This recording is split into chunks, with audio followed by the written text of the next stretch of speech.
Welcome back नाजरीन और आप देख रहे हो तरबियत याफ्ता प्रोग्राम। आज हम जो बच्चों के लिए खास टॉपिक है, बल्कि टॉपिक नहीं है, ये बहुत बेहद ज़रूरत है हमारे बच्चों के लिए।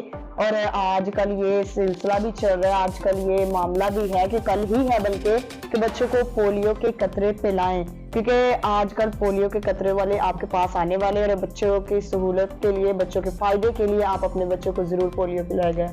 और बाद आप कहते हैं पोलियो है क्या चीज़, वालिदैन कुछ कहते हैं कि हमें पोलियो नहीं पिलाने, बाद लोग समझते हैं कि ये नुकसानदायक है। नहीं, आज मैं भाई से यही पूछना चाहती हूँ, भाई पोलियो है क्या चीज़? जी भाई।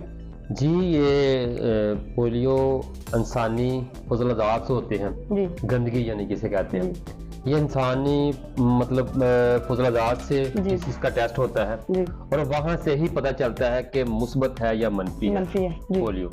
ठीक है, जैसे हम फैसलाबाद में हैं तो फैसलाबाद का मेन जो है ना, जहाँ सीवरेज सब इकट्ठा होता है पूरे शहर का, वो है चकेरे।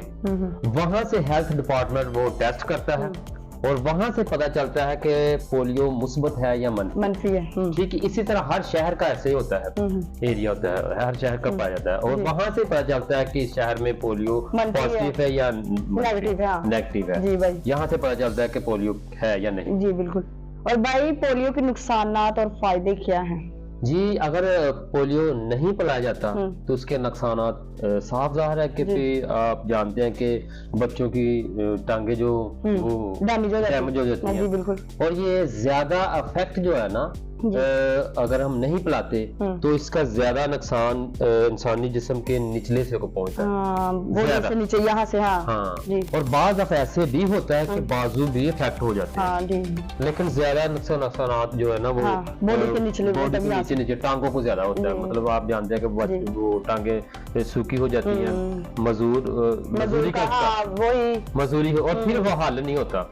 जब जितना मर्जी तेल लगा ले, जितने मर्जी इलाज करवा ले, फिर वो हल नहीं होता। वो जितनी मर्जी थेरेपी करवा ले, जितना मर्जी इलाज नहीं करनी पोलियो, उससे ये नुकसान है कि बच्चे का मुस्तकबिल खराब हो जाता है। और फायदे ये है कि ये जब पिलाए जाते हैं तो इसका असर जो 1 मंथ ही रहता है। अच्छा। हाँ, तकरीबन हमारे हेल्थ डिपार्टमेंट जो वो सेहत आमा वो हमारे यही कोशिश करते हैं कि हर मंथ ही पिलाए जाए और इसका 1 मंथ ही असर रहता है। ये भी ना सोचे कि बस एक दफा पिला ले और अब 6 महीने नहीं पिलाने। ये लाजमी है कि जब भी वक्त आए, जब भी हुकूमत पाकिस्तान की तरफ ऐलान किया जाए, जैसे अब ऐलान है 27 से लेकर 1 तक, तो हमें खुशखबरी है हमारे लिए और हमें तैयार भी रहना चाहिए, अपने बच्चों को रेडी भी रखना चाहिए। तो वो लोग कैसे पिला सकते हैं? मुझे तो ये आ रही थी कि जो ट्रैवलिंग के लिए जा रहे होंगे या कई मेहमान बन के जा रहे होंगे, उनके लिए तो मसला होगा। उनके लिए बहुत आसानी है। अच्छा, आसानी है। जैसे हर शहर में बस स्टैंड है,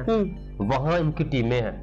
अच्छा। बकायदा उनकी टीमें हैं बस स्टैंडों पर और इवन के हॉस्पिटलों पर भी हैं और बहुत सारी ऐसी जगह हैं जहां ये टीमें खड़ी हैं और ये आसानी के साथ अगर ट्रैवल करने वाले, क्या आपने कहा कि ट्रैवल जो कर रहे हैं, जो दूसरी शहर जाना होता है इमरजेंसी के, उनके लिए यही है कि वो बस स्टैंड पर उतरे, जब नीचे उतरे तो वहां से किसी से भी पूछे तो वो पोलियो की टीम वहाँ मौजूद होगी। जी बिल्कुल, वहाँ से आप अपने बच्चों को खतरे पिला सकते हैं। इसी तरह भाई, क्या ये सहूलत पूरे पाकिस्तान में है कि हमारे फैसलाबाद में या इर्द गिर्द शहरों में? नहीं, ये जैसे आपने कहा कि ये पंजाब ही में नहीं या फैसलाबाद में नहीं, ये इस दफा जो है ना, इस दफा NID है, इसे NID बोलते हैं, ये पूरे पाकिस्तान में है।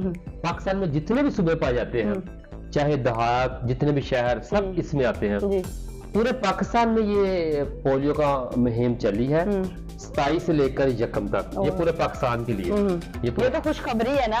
ये बच्चों के मुस्तकबिल के लिए। जी देखिए कि मैं ये कहना चाहती हूँ, जब भी आप अपने बच्चों को कतरे पिलाएं या कोई कतरे पिलाने वाला अमला आए तो ये गौर से देखिए करेगा कि आपके बच्चे जो कतरे पी रहे हैं क्या मुंह में जा रहे हैं। जाते तो मुंह में है, आमतौर पर ये सारे वालिदैन देखते हैं, या जो अनपढ़ है या जिसको नहीं पता पोलियो के बारे में, वो समझते हैं कि बच्चों को पिलाए जाते हैं। भाई ये क्या वाकई मुंह में जाते हैं?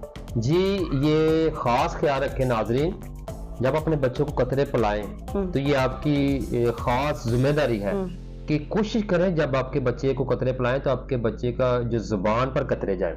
जब आपके बच्चे की जुबान पर कतरे डाले जाएंगे तो वो ज्यादा फायदेमंद है।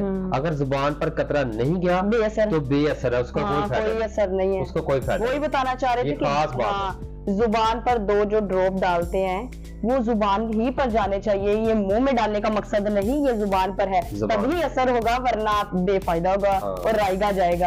ये चाहते जब आप बच्चों को पिलाने चाहिए, ये ना कर दे कि जल्दी जल्दी निशान यहाँ पे लगवा ले फिंगर पर या आप जल्दी जल्दी मुंह में डलवा ले, बल्कि अमले को भी ख्याल रखना चाहिए और वालिदैन के लिए भी जरूरी हिदायत है। और ये भी जरूरी है कि जो अमला है उनके लिए भी और जो पिलाने वाले हैं जितने भी सुन रहे हैं हमारे ये साय में कोशिश करें पिलाने वाले अमले के लिए या पिलाने वाली बहनों भाइयों के लिए ये बात जरूरी है कि अपने बच्चे को जब कतरे पिलाएं तो कोशिश करें कि साये के नीचे, दीवार का साया या दरख्त वगैरह का साया, ठीक है। अगर वहाँ दीवार नहीं तो दरख्त के साये के नीचे, ये बहुत जरूरी है। ये मेरे दोस्त हैं डॉक्टर काशिफ, उनसे मैं कल बात कर रहा तो उनसे पूछ रहा तो उन्होंने बहुत सारी मुझे अच्छी बातें बताई और मुझे बहुत अच्छा लगा जी, बिल्कुल। और बहुत सारी अच्छी बातें हैं, ये लाजमी है, ये बात लोगों को नहीं पता, ये साये में पिलाने चाहिए। तो मैं तो काफी देखती हूँ भाई, मैं ये आपकी बात से बहुत इम्प्रेस हुई। देखिए कि बाज़ औक़ात बच्चे धूप में भी खड़े होते हैं, वो अमला जो फैला के चला जाता है। आइंदा से आप ध्यान रखिएगा, आपके बच्चे हैं बेफायदा में हाँ, तो जरूर ये एहतियात रखिएगा कि साया हो और आपके जो ड्रॉप है आपके बच्चों के वो जुबान ही में जाएं। और ये आपके लिए बहुत बड़ी खुशखबरी है कि ये जो आपकी अच्छे बच्चों आपके बच्चों के लिए ये मुस्तकबिल में आगे ये फायदा ही है, ये पूरे पाकिस्तान में ये खुशखबरी फैल गई है जी। ये देखें जी, जो आज बच्चे हमारे हैं ये कल है, ये रीढ़ की हड्डी है। बच्चे जितने भी नशोनुमा कर रहे हैं ये रीढ़ की हड्डी होती है, ये कल है। इनमें से डॉक्टर बनेंगे, इनमें से इंजीनियर बनेंगे, इनमें से पॉलिटिशियन में आएंगे, इन्हीं में से मुल्क के किसी हिस्से की वो खिदमत सर अंजाम दे सकते हैं, वो कर्नल जनरल, वो आर्मी में भर्ती हो सकते हैं। इसलिए बच्चों का ख्याल रखना चाहिए, बच्चों पर इन्वेस्टमेंट करनी चाहिए, बच्चों की केयर करनी चाहिए, ये बहुत बेहद जरूरी है। बिल्कुल। और बच्चों को साफ सुथरा रखिएगा और स्मोक से बचा के रखिएगा, सर्दियों से बचा के रखिएगा। इसी तरह अल्लाह।